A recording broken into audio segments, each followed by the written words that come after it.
Let's give some takeaways from last night's Spurs loss to the Wizards. Is Sean Elliott right about how the Spurs rebuild should have been? And will the Spurs be active on the trade deadline? You are Locked On Spurs, your daily San Antonio Spurs podcast. Part of the Locked On Podcast Network, your team every day. Hey, this is Hot Rod. And I'm RC from the San Antonio Spurs. And you're listening to Locked On Spurs with Jeff Garcia. Welcome back to Locked On Spurs right here on the Locked On NBA Network. I'm your host, Jeff Garcia, Spurs writer for Ken's 5 San Antonio. Glad to have you all back. Hope everybody's having a great week. And we'll get you through it. Get you through that good old work day right here on Locked On Spurs. Hey, thanks for making Locked On Spurs your first listen each and every day. Free and available wherever you get podcasts. You know where to find us. Ken's 5 Plus app, YouTube, Spotify, iTunes. Pick a platform. We are there. Today's episode is brought to you by FanDuel. Make every moment more. Right now, new customers get themselves $200 in bonus bets. If your bet of $5 or more wins, visit FanDuel.com/lockedon to get started. Hey, what are we talking about today? We're going to be discussing, I'm giving you my 3 takeaways from last night's loss to the Wizards. Yeah, your Spurs cannot extend that 2-game winning streak into 3. And then we're going to bring in our guest, Mike Taylor of In the Building YouTube podcast show. We're going to be discussing if Sean Elliott is right about how the Spurs should have proceeded with their rebuild and will the team be active at the trade deadline. But about last night, your Spurs, they got an L. They lost.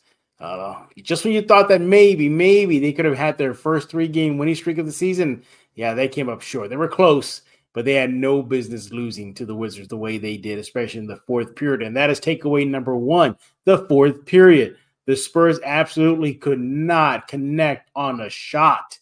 They went 9 for 24 from the field in the fourth, 2 for 10 from the 3 line. That's 37% from the field and 20% from the 3 line. Wow, the Wizards, they just found their stroke late in the game. 68% shooting in the fourth, and connected on 3 critical 3-pointers in that final frame, to seal the deal for the win. Yeah. Jeez. The Spurs not only shot themselves in the foot by not connecting on shots, they couldn't even play any defense. They were just letting Wizards get wide open shots, and the Wizards were connecting on them. Poor defense, poor execution down the stretch, all made up for a loss for your silver and black. Takeaway number 2, immaturity. Popovich talked about it after the game. Wembanyama talked about it after the game. This team just showed a lot of youth, immaturity, and just know-how, or lack of know-how to close out the game. This was, again, a game the Spurs should have won. They had it pretty much, for the most part, wrapped up. They had a 14-point lead on the Wizards.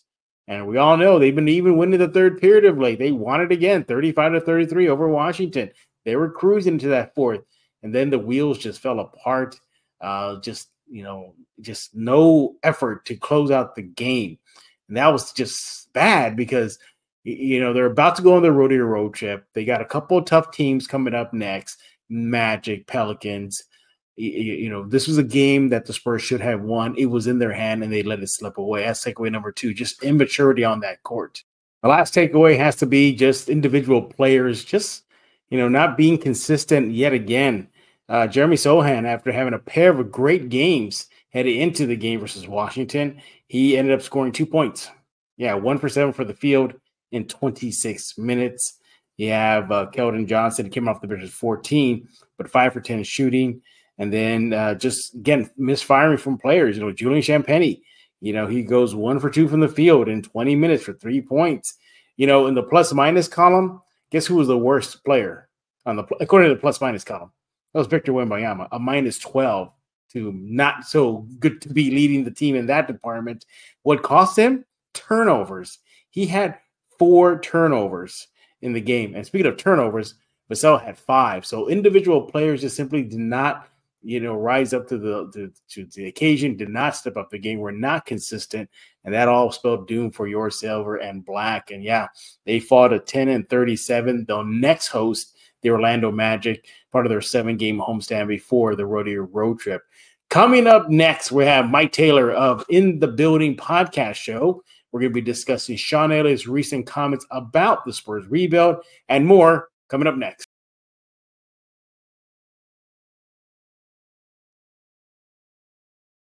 Hey, today's episode is brought to you by Quiz with 3 Eyes. You want to go to quizwith3eyes.com right now. Locked On Spurs, I love using it here, guys. Quiz is such a fun app to get, and we're going to have fun testing your Spurs knowledge. Which NBA coach, or Spurs coach, I should say, has led the team to 5 NBA titles? Yeah, sometimes the questions are like that with quiz.com, and you want to go there right now and get that app. Remember, Quiz with 3 Eyes is the next generation trivia experience. It's also the world's first platform where you can earn money playing knowledge games. And for Locked On Spurs fans, they created an NBA quiz game where you can test your knowledge and win real cash. Play with friends, other fans. Let your knowledge shine all the way to the bank. You can play without downloading as well. Anytime you want to go to app.quiz.com and start playing today. NBA Quiz is the ultimate knowledge challenge for fans that live and breathe basketball. Look, by the way, we all know that was Popovich, right? Yeah, exactly. It should have been obvious. But hey, look, Quiz is fun. It's a good time, good way to test your NBA knowledge, Spurs knowledge if a question pops up, and so much more. Hey, you can even compete with, fellow Spurs fans. You want to go to app.quiz.com to test your knowledge and win cash today. That's Quiz with 3 Eyes, just like a three-pointer. Play now, showcase your skills, take home cash prizes, app.quiz.com, where fans become champions. Hey, San Antonio, you stay up late last night catching the end of the Spurs game, or maybe you're in need of a pick-me-up? Well, look no further than Mudslingers Drive-Thru Coffee right now. Go there right now. Mudslingers Drive-Thru Coffee, the best spot in San Antonio to get coffee. Mudslingers is locally owned, independent coffee shop, and they're proud to make delicious coffee for the community. They do it fast, they do it friendly, you can get on with your day. So whether you're in the mood for a latte, cold brew, Red Bull infused lightning bolt series, they got drinks for every taste, wide selection of dairy alternatives, low calorie options, caffeine-free drinks for those who just want to take it easy. They have the OG, mini donuts, friendly staff, great menu. What more do you need? Go to Mudslingers Drive-Thru Coffee right now if you're in San Antonio. They're located at 2404 Thousand Oaks Drive near 21 and 1604. Look, they have a tasty, it's convenient, and they'll take care of your caffeine fix. And whenever the Spurs do win, you want to make sure you follow them on social media like X, Threads, Facebook, TikTok, whatever it is, because they have little surprises for you. Big surprise all day long. Let's just say dollar coffee if the Spurs do win. So again, located at 2404 Thousand Oaks Drive near 21 and 1604. They're open every day from 6 a.m. to 6 p.m. Life is too short for bland coffee.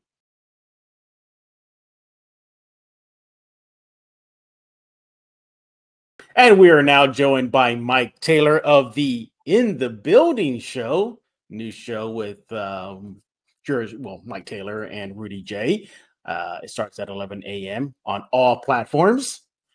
I'm pretty sure Mike will be bragging about his new baby later on the show. Congratulations, Mike, and welcome back to Locked On Spurs. Thank you, man. I'm always happy to do it for sure. I think you're a cool guy, so anytime you want, I'm here. Oh, look at that. All right, man. I like that. Hey, by the way, congratulations on the skyrocket success In the Building is having. Congratulations on everything.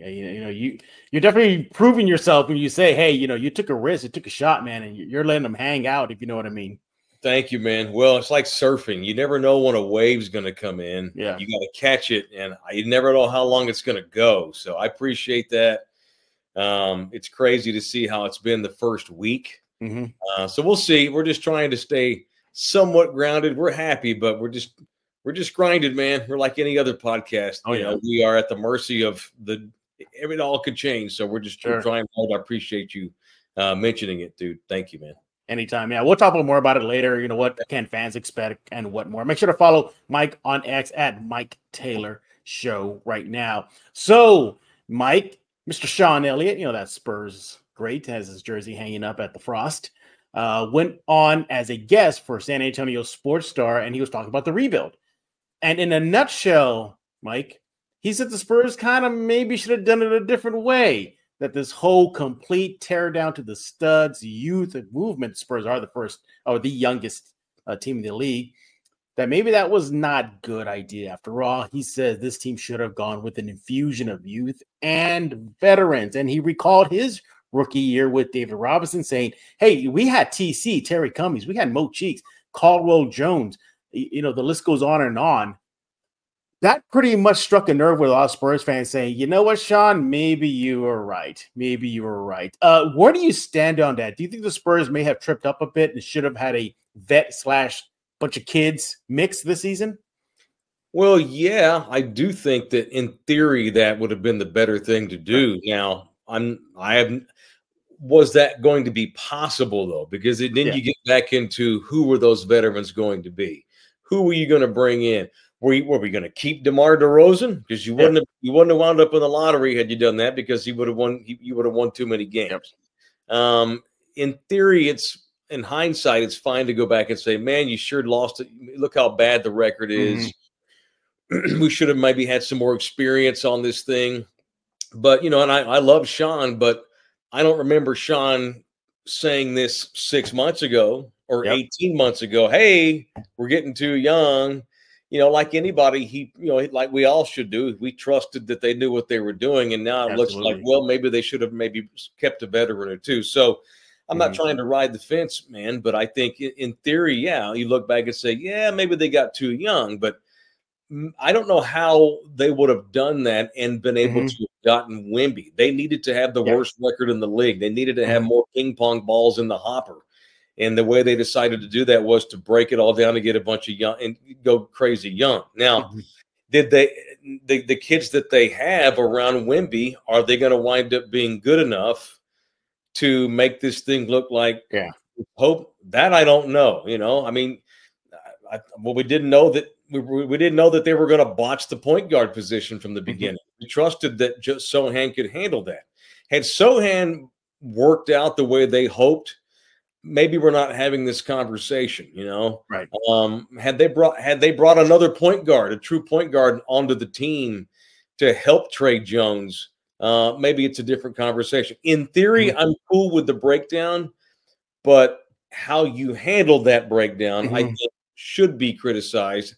So I kind of agree with Sean. I guess the point is, I'm cool with the total breakdown because it got you Wemby. Right. But they thought they were going to win more games this year, which you and I talked about last month. We did. Yeah. They thought this thing would be, not even 500, but certainly not. Right. 10 and whatever they are at this point. I think we all thought they'd have about 20 wins, hopefully, at this point of the season, 15 at least. Yeah. So they missed on some of these babies, and that's where they went wrong. They chose the wrong babies to build around, but lately they've been more competitive lately. So in theory, maybe you keep a veteran or two, but I don't know who that would have been. I mean, you've got Doug McDermott. I mean, he's a veteran. Right. They brought Zach Collins in. Zach Collins is technically a veteran. Yep. So maybe your theory was on point, but the method to carry out that theory, that's left a lot to be desired. You saw the team kind of push to bring in veterans to way ahead of the season, preseason, but they had Reggie Bullock on the roster. They did. They had Campaign on the roster. I think those two guys, if things had worked out, probably would have helped this team eke out a few more wins this season, but they opted to waive them out. We know Campaign was kind of low key. I don't want to be in San Antonio, so they exited him out. Reggie Bullock, I was a little surprised they told him adios, because I really thought he would have fit in well. 3-and-D guy, veteran, been with Dallas for a while, has been around the NBA. I thought he would have been a good fit, but they said bye. So they opted for the youngest team in the league. Now, do you think there's something to be said about that, though? I know, Sean had his opinion on it, but there's also something about these kids growing up together, learning, leaning on one another. But the only drawback I see to that, Mike, is, okay, fine, y'all guys are coming up together, but this team is probably going to get busted up either at the trade deadline, we'll talk about that in a few minutes, or in the offseason. Yeah, I mean, I think that let's start with Pop. I think Pop would probably like a do-over on Jeremy Sohan. But to Jeremy's credit, he seems to be getting through the wilderness now and getting back to that rising young kid he was. Had they had another point guard that was a legitimate point guard on the roster to combo point guard with Trey Jones and never taken Jeremy out of his comfort zone, maybe Sohan is even further along right now than he is. Although, like I said, to his credit, he's been better lately. Right. I think they messed his head up there for about 3 months. He's starting to get it back.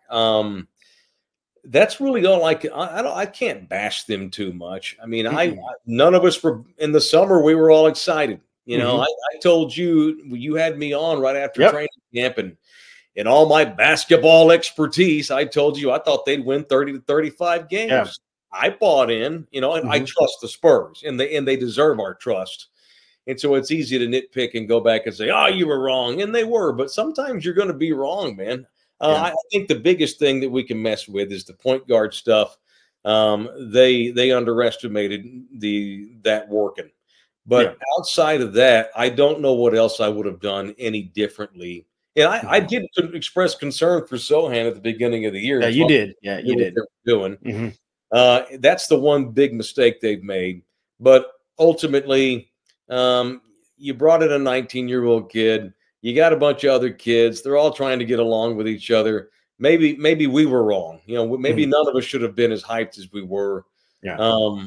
Maybe we all should have. Maybe, I don't know. I don't know. It sucks how it's gone. But like I said, you mentioned the development. Yeah, they are developing slowly together, but at some point they're going to have to, you know, and Pop always talks about lack of an experience. These kids are still learning how to win games in crunch time. Well, they need to start learning here pretty quick. You know, it's at the end of the day, we're not running a boys' camp. It's a business. It's a business, right? We're in the business of winning. And you are on the clock with this kid you just brought in from France. And he says all the right things, and I have no reason to think that he's already disgruntled. But the clock has been sped up on your development. They got to get good as soon as they can because it didn't work out. Yeah, and in that same interview, Sean Elliott did have an issue with how today's NBA players are being handled. He said when back in his day, you know, old man that he is, he said we watch film on teams. He goes, we didn't watch film on individual players. He goes, we watch film on how the teams would play. He goes, now, you know, they watch individual players for position. He goes, that's not good. Interesting, too. He said practices are cut shorter because now the players' unions have stepped in, and according to the players' unions deal with the NBA, practice can be held about an hour and a half. He goes, back then, you know, we out-practiced for 3 hours. So, you know, how times have changed. And you could see perhaps the impact on that with a youth movement, teaching them that maybe they'll get there or just why maybe the product is so bad on the court, Mike. Well, I mean, that's kind of a Peter and Paul thing, man. So all the other teams in the league have the same rules. You know, so yeah, if you're gonna run this youth movement, you're gonna have to give it time. You're gonna have to, because, like you said, lack of practice, different ways of scouting other groups around the league, or go bring in 10 veterans here and let them play. I mean, exactly. Speed up the process if that's what you feel like you should do. You know, if you told me, like, look what Milwaukee's doing. They're firing coaches 43 games into a season, and they're 25 games over 500. You have to win right now. You at least have to show your fans and you have to show your company that you are making progress right now. No one's saying the Spurs should be where the Bucks are, but I mean, there's an example. They're one of the best teams in the league, and they're bringing in a new coach. You know, they didn't even give him a chance to get to the half point of the season barely with a whole new. They bring in Damian Lillard. They didn't even give the poor guy a half a season. You have to win right now, or at least show promise right now. You know, the union wants to argue, well, these kids are probably, you can't be practicing all day long. It's mean. Okay, cool. Then don't get pissed when they get shipped out and they're not given a chance to develop because the clock ticks faster in today's NBA, man. No, you're absolutely right, Mike. You know, it's just a different era, different age. You know, Sean Elliott was in the NBA just at a different time. Times are changing. And speaking of changing, could the Spurs be changing their roster at the NBA trade deadline? We're going to be talking that with Mr. Mike Taylor himself within the building. Check it out on YouTube and all other platforms. Mike's going to be talking about that in just a few seconds right here on Locked On Spurs. This is Emily Swallow, and you are listening to Locked On Spurs with Jeff Garcia. This show episode of Locked On Spurs is brought to you by BetterHelp.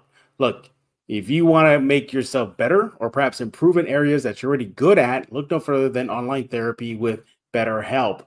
Look, everybody can use a little pick-me-up, right? Everybody can use therapy, right? Or if you've stopped and you want to get back on, you want to give BetterHelp a try right now. Look, around the New Year's as well, we usually try to make resolutions, and sometimes it's hard to stick with them. Or maybe, like I said, you already have some things that you're doing really good at and just want to continue. That's where BetterHelp can come in. So, for example, if you're looking to organize a space in your apartment, or you're taking supplements to improve your life, eat better, eat a better breakfast, whatever it is, therapy helps you find your strengths so you can ditch extreme resolutions and take those changes that you need to take and make sure they really stick. So if you benefited from therapy, hey, give BetterHelp, I should say, a try right now. Again, it's entirely online, designed to be convenient, flexible, suited to your schedule. You just fill out a brief questionnaire, you get matched with a licensed therapist, switch therapists at any time for no additional charge. Celebrate the progress you have made right now or have already made. Visit BetterHelp.com/lockedon and get yourself 10% off your first month.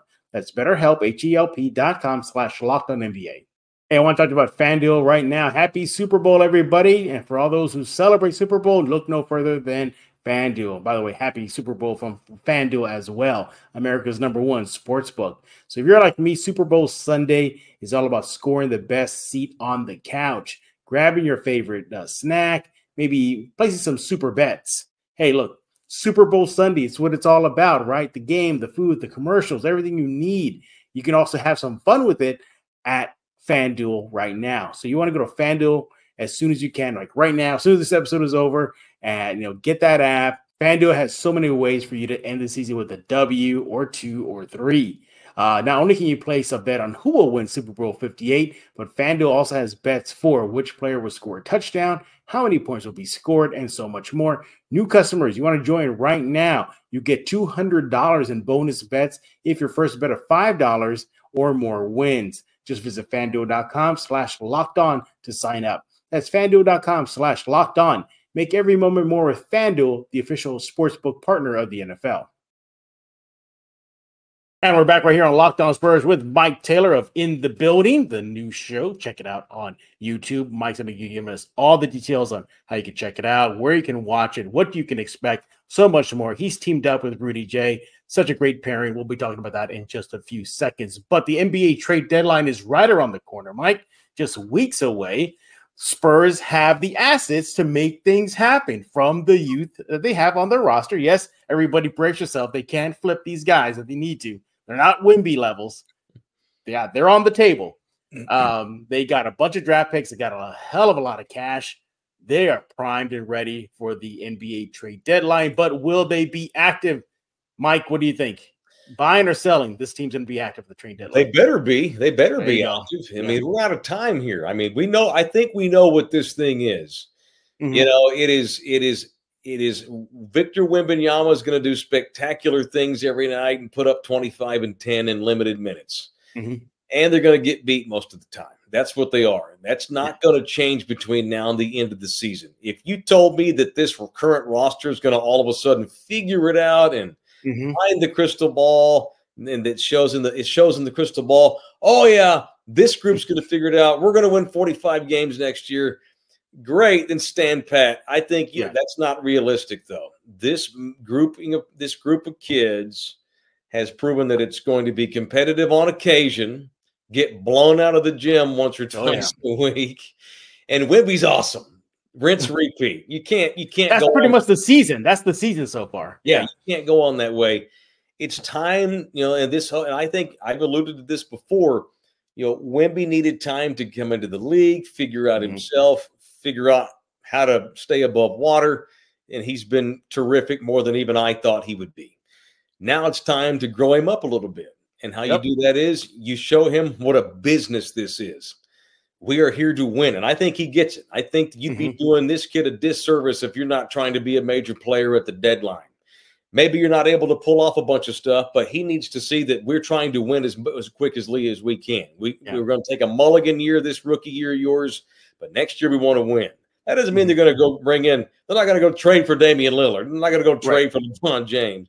Exactly. And this goes back to, I'm just going to have to trust them. I trust that this organization has figured out what fits with Victor Wembanyama.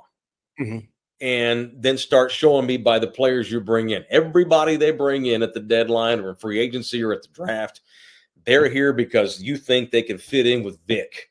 And so start showing me that here at the deadline here soon.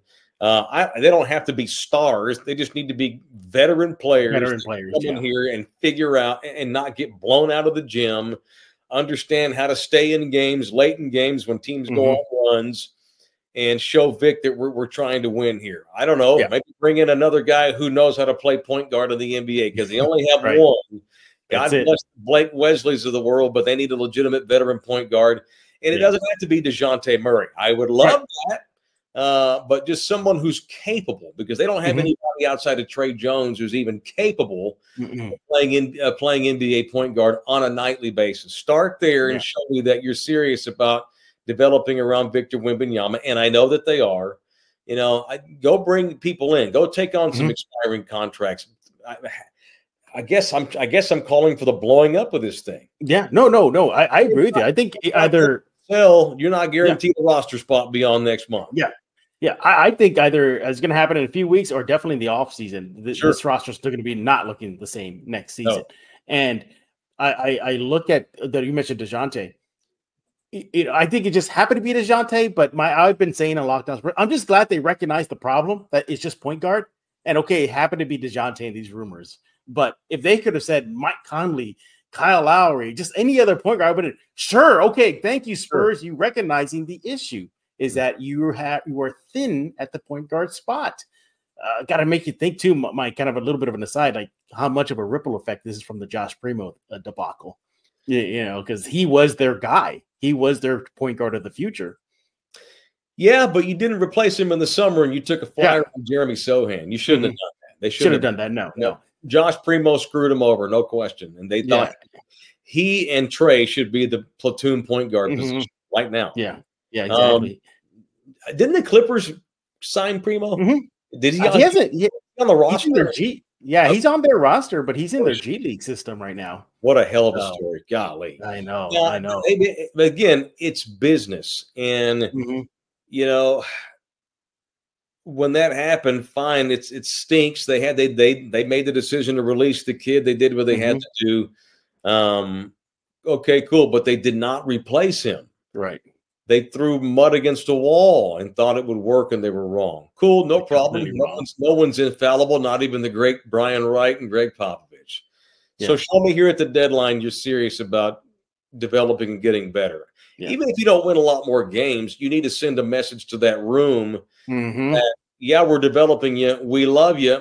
There's a whole lot of players spread out all over the NBA that we used to love and got rid of. And we still love them, and we give them hugs when we see them on the road, but they ain't here no more because we're trying to win a bunch of games. Yeah, I think the usual suspects will be on the table. You know, we're talking about veterans in the last segment. You know, these veterans, Osman, McDermott, you know, I got to think Devontae's got to be gone, right? I mean, that just baffles me, Mike, because sometimes we see this team go in these offensive droughts, and yet Devontae's there, and that's what he's known for, to get cooking, to get going. He's a bucket getter, and he just sits there. So I forget he's on the roster because exactly. It's when he shows up on the court to congratulate the guys that are coming off the court. That's right. Oh yeah, he's there still. Right. Like, why don't you use him? We saw him last year just put up 20 points like that, in games. But my point is that I think you could probably see some of the remaining veterans on this roster probably shipped out at the trade deadline. Shocker, they might go for draft picks, amass more draft picks, even though they got a boatload of them. But outside of that, I don't expect them to be hyperactive. I think they'll definitely be active in the rumor mill, but I think you'll see them make their big splash in the offseason draft day, because part of me thinks that in a weak draft, Mike, we know they're going to get a good pick. I mean, do you trade down? Do you trade down? Do you trade out of it and just bring in that veteran that you need? I think that could be a good play for them. Yeah, you have a franchise player already, so you don't need those picks. Trade those picks for veteran players who fit in well with this kid. Let's go on. Let's get on with it. Let's go. Let's blow this thing up. Let's trade some of those picks. That's the way in the NFL you build your roster through the draft. In the NBA, you bring in veteran players with your picks. Unless there's Victor Wembanyama at the top of the table, and there ain't one this year, not even close. And this is going to have to be a 2 or 3 year cycle. You have all these picks. You need to do what Oklahoma's doing. Use those picks and go get good players. Ironic, it's the tables have turned. For years, Oklahoma tried to do what the Spurs were doing. Okay, now we need to get back to doing what they're doing. Yeah. And Pop even said it flat out I think last week, said, he salute what Sam Presti's doing in Oklahoma City and bringing in Chet and, but one thing that Oklahoma City did, well, I think, it's hard to say now because I think when they made the trade for Shai Gilgeous, nobody expected him to be this, out of Clippers. Because remember, the Clippers drafted him. The Clippers had him in their system. And then the Thunder traded for him and boom, he became SGA. So, but if there is a known commodity out there, just like the Thunder did, I think the Spurs got to do that too, to bring in an established, young, booming all-star that's been around the league for a little while and mix it in with this roster. You also talk about Victor's competitiveness. He may be soft-spoken during media conferences, but I'm sitting there in that room with him, Mike. Let me tell you, sometimes those losses are mounting up on him. You can see it in his face. He's just I like it. I love it. I like him. Yeah, he's ready to win. He wants to win quick. And going back, you mentioned Sean Elliott earlier. Sean had a little bit easier. It's not a carbon comparison. This thing is absolutely at the bottom of the heap. It is. They had no good players, some young prospects, and that's it. Devin Vassell, I love him. But honest to God, Jeff, if you gave me the right combination of players, I'm open to sending him out too. They have got to be ruthless. I want to see those ruthless Spurs that they were when Tim Duncan was here and he was in his prime and he afforded you the ability to be ruthless with your roster. Well, Wemby's here, and I know he's a baby, but he's a big baby. Let's get ruthless with this roster. Who cares about your feelings? Exactly. We got to go get guys in here that can win. I don't care who it is. It's time to get back to Spurs basketball. The gods have blessed you with this, with the next great big men in this league. So get back to what you used to be. Go find some nasty, Greg Popovich. Exactly. Go get that nasty right now, Pop, and hopefully, we'll see this Spurs team retooled and start racking up wins. The same wins that they promised you and me and everybody there at Media Day, Mike. Where's that? So, but whatever. It is what it is. I would have preferred them just say, hey, you know what? We're still in the rebuild. Like, let's not get ahead of ourselves. But to come out swinging the way they did on Media Day, I was like, whoa. Yeah, they're allowed to make mistakes. It's okay. They've got a lot of equity. They've given us a lot of good times, and they've earned our trust. Yeah, exactly. Now you need to show me that, okay, well, we made a mistake. We're going to make up for it. So absolutely. Hey, Mike, so we've been talking about In the Building, your new show with Rudy J. I guess still a baby as well. You're on a second week already, I believe. Week 2, man. Week two, yeah. Tell us about it, man. How did this all come together? Everybody wants to know. Where can they check it out? Well, Rudy decided to enter his name into the transfer portal, and I pounced on it. I was doing a solo show and was content to do that. But that show was fine. It was a good side hustle, but it wasn't a long-term viable solution to my retirement plan. But I will say that there are only a handful of people in this town that I would have considered co-hosting and hooking up with. And when Rudy became available, I mean, I jumped all over it. And I appreciate Rudy showing the faith and trusting in what we're doing. We're building a little company called Love You Hard TV. It's a podcast network. It's a network of one show right now, me and Rudy, and we're going to get our show rolling in the future. We'll probably have some other shows on that network, and we'd like to build a little San Antonio-based podcast network because there's some good, talented people in this town. But Rudy and I need to get established as the flagship show of that little network. So we started In the Building last week, and so far, so good. It's got a little buzz, people are watching it. Some people that have never watched me before have now started watching our show because of Rudy, and vice versa. Some people are discovering him, and we're just two guys in middle age, Jeff, that have decided to go off on our own. It's either going to wind up being the best decision we've ever made or the dumbest, and we'll be mailmen or car salesmen in a couple of years. But I think he and I were in similar boats in our careers after doing regular radio for a long time. and we wanted to control our own thing. We both make less money, but we're in control of all the money because it's our little baby. And we feel like we can build it and make it something pretty cool. I mean, I don't expect to be a millionaire. I don't expect to get bought out by Fox. Not that I wouldn't. Exactly. I would say don't cross that off the list. No. This first year here, we just want to get established and take over San Antonio and South Texas and become the sports podcast guy talk show of note. And once we get there, we'll go on to the next plan in our long-term goal.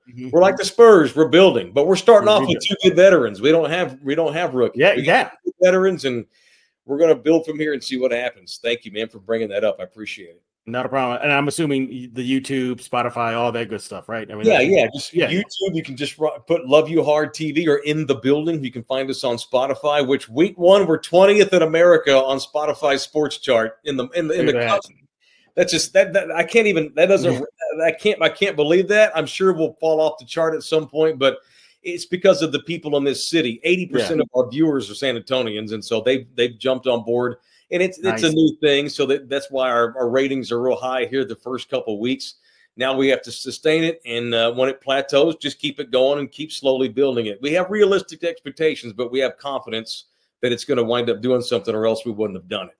Yeah, and stupid question, but I got to put it out there. I'm assuming you guys are open for advertisers, right? You're looking for them to come on board. Okay. Yeah. Now you can become a member. And Rudy and I will have a whole lot of members-only content, and it's only $6 a month. I mean, that's the cost of a grande coffee at Starbucks. Yeah, that's it. But yeah, primarily it's through sponsorships, advertisements.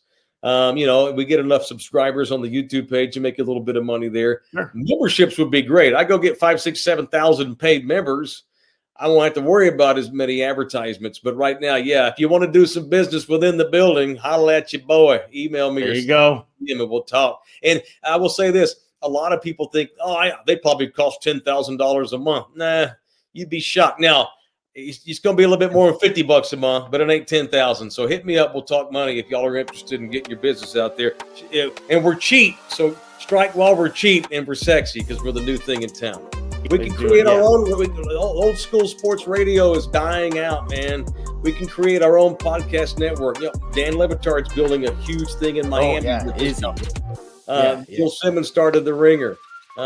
We have those kinds of lofty goals. We want to be the next Ringer. Texas does not have anything like that in this part of the country, and we hope to be that in the future. So we got big, grandiose plans, but we're taking it day to day. Exactly. Make sure to follow Mike on X at Mike Taylor Show. Hey, we thank you for making Locked On Spurs your first listen each and every day. Free and available wherever you get podcasts. YouTube, Ken's 5 Plus app, Spotify, iTunes, the list goes on and on. Locked On Sports Today, 24/7 streaming channel on YouTube. Subscribe to it right now. All the shows are there. He's with In the Building, YouTube show, and all the platforms as well. He told you where to find it. So for Mike Taylor, I am Jeff Garcia. We're going to put a lock on this episode of Locked On Spurs.